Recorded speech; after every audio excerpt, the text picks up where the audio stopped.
हरिओम. लाओत्सेचा ताओबोध. योगदास श्री जयगणेश जोशी यांचे प्रवचन. जय जगद्गुरू.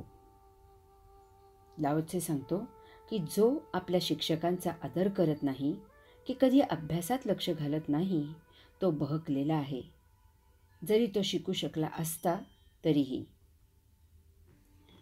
3-3 पदव्या घेतलेले, लाल दिवा लागलेला असताना मर्दुमुक्की केल्यासारखा चौक ओलांडतात. सारे काही समजत असूनही चांगले वागायचे नाही. यांना माहिती छान असते, परंतु ती आचरणात आणायची नाही. आमच्या ऋषीमुनींना विमाने तयार करण्याचे ज्ञान हजारो वर्षापूर्वीच माहिती होते. पाहिजे तर हे संस्कृत ग्रंथ पहा. त्यात 8 प्रकारच्या विमानांचे आराखडे दिलेले आहेत. राम युद्ध जिंकून रावणाच्या पुष्पक विमानात बसून अयोध्येला आला, हा त्याचा दुसरा पुरावा द्यायचा. इतक्यात येथे 3 वर्षाचे कुलदीपक कागद घेऊन येतात आणि म्हणतात, मला विमान करून द्या. हे म्हणतात, आई करून देईल, जा. आमच्या ग्रंथांमधून विश्व, गुरुत्वाकर्षण, ग्रह ताऱ्यांचे भ्रमण, सूर्यग्रहण, चंद्रग्रहण, पंचांग, पृथ्वीचा आस, अंतर्धान पावण्याची आणि प्रगट होण्याची सिद्धी, समस्त प्राणीमात्रांची भाषा, आयुर्वेद, योग इत्यादीबद्दल हजारो वर्षांपूर्वीच शोध घेतलेला आहे, असे आम्ही सांगतो. परंतु आज आम्हाला यासाठी इतर देशातील ज्ञानावर अवलंबून राहावे लागते. याची कोणाला ना खंत ना खेद. यात इंग्रजी शिकण्यासाठी आम्ही कष्ट घेतले आहेत, कारण हे ग्रंथ त्या भाषेत सांगता येणाऱ्यांची चलती आहे. एक एक जगद्गुरू म्हणून विख्यात आहेत. त्या खालच्या पायरीवर कोणीही नाही. डझनभर तरी जगद्गुरू सहज उपलब्ध आहेत. दाढी केस वाढवायचे, भगवे वस्त्र घालायचे, भारतीय ग्रंथांवर इंग्रजीत व्याख्यान द्यायचे, जगभर हिंडायचे, भरपूर पैसा मिळवायचा, मठ काढायचा. भारतातील मठातील प्रवेश फी, तेथील योगिक कार्यक्रमांची फी ही अमेरिकन डॉलरमध्ये सांगितली जाते. धनिक बळीक बाळे येथे गर्दी करतात. ही फॅशन आहे. अशाच एका जगद्गुरूच्या एका चेल्याने मला विचारले की माझ्या योग साधना या कोर्सची फी काय आहे. मी त्याला फीचा आकडा सांगताच तो म्हणाला की ही फी आम्ही तेथे ब्रेकफास्ट करायला खर्च करतो. जय जगद्गुरू. पुण्यात एक क्लब आहे. तेथे विविध क्षेत्रातील व्यापारी, कंपन्यांमधील उच्चाधिकारी इत्यादी जमतात. एकमेकांना धंद्यासाठी भेटायचे. तो क्लब म्हणजे एक ठिकाण आहे. येथे क्लबची मेंबरशिप मिळायला 2-2 वर्षे प्रतीक्षा यादी असते. तेथे गोल्फ खेळायचा असतो. यात आणि या मठातील भेटीत काहीही फरक नाही. तेथे व्यासपीठावर योग कार्यक्रम सुरू असतो, इकडे भ्रमणध्वनी सुरू असतो, आपापसात धंद्यांची देवाणघेवाण सुरू असते. मधूनच जय जगद्गुरू अशी आरोळी तेवढी मारायची. तेवढा व्यत्यय सहन करायचा. तेथे 4-4 वर्षे योगासने करणाऱ्यांच्या ढेऱ्या सांगतात की तेथे योगासनांच्या नावाने काय चालते.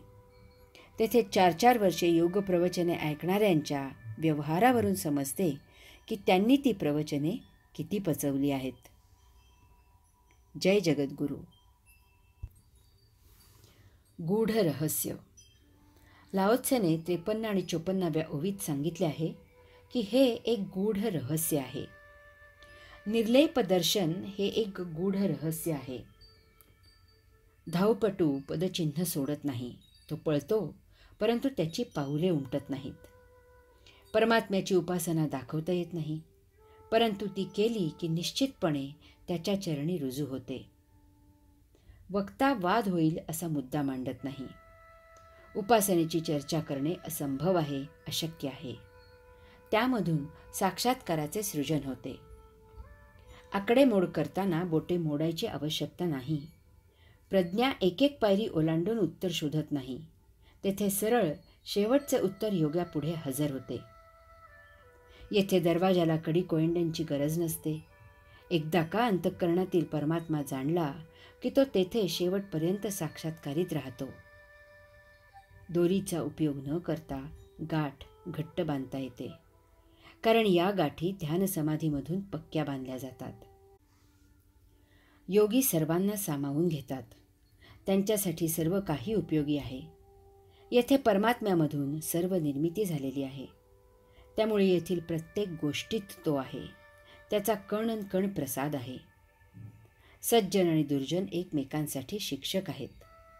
ज्ञान कधी कोणाच्या माध्यमातून दिले जाईल याचा काही नियम नाही. जो शहाणा होऊ शकतो तो शिकत नाही आणि त्यामुळे तो बहकलेला आहे. अशांना योग्य मार्गावर आणता येते, कारण मुक्तीला पर्याय नाही. त्यांची काही काळासाठी वाट चुकलेली असते, इतकेच. योगी त्यांना सुयोग्य मार्गावर आणतात. यास्तव ओवीचा समारोप करताना लाओ त्से सांगतो की निर्लेप दर्शन हे एक गूढ रहस्य आहे, कारण त्यासाठी तुम्हा आम्हाला माहीत असलेले कसलेही भौतिक नियम लागू होत नाहीत. तेथे नियतीचे नियम आहेत. हे नियम असे आहेत की काही घडायचे असले की ते आपोआप लागू होतात. जे घडते ते आपल्यासाठी सृजन किंवा भंजन असते. नियतीसाठी ती एक विश्वाचा कारभार सुरू राहण्यासाठी विश्वलीला असते. पूर्वीच्या काळातील गोष्ट आहे. एकदा एका आश्रमामध्ये 5 मुमुक्षू दाखल झाले. त्यांनी आश्रमातील ऋषींना सांगितले की आम्हाला अध्यात्मविद्या शिकायची आहे. आम्हाला ते परमदिव्य दर्शन घ्यायचे आहे. आम्हाला साधना आणि उपासना शिकवावी अशी आपल्या चरणी नम्र विनंती आहे. ऋषींनी त्यांना आश्रमात आनंदाने ठेवून घेतले. त्यांना आश्रमाची सेवा करण्याचे काम देण्यात आले. ते मुमुक्षूही मोठ्या उत्सुकतेने आश्रमात राहू लागले. त्यांना देण्यात येत असलेले कामही ते मन लावून करत असत. 2 वर्षे झाल्यावर त्यातील 4 मुमुक्षू ऋषींना म्हणाले की आम्हाला अध्यात्मविद्या केव्हा शिकवणार? त्यावेळी आश्चर्याने ऋषी म्हणाले की म्हणजे गेल्या 2 वर्षात आपण काहीच शिकला नाही का? त्यांनी 5व्या मुमुक्षूला बोलवून विचारले की तुझे काय म्हणणे आहे? तेव्हा तो 5वा मुमुक्षू म्हणाला, गुरुदेव, गेल्या 2 वर्षात येथील निरीक्षणामधून मी अनेक गोष्टी शिकलो आहे. हरि ओम.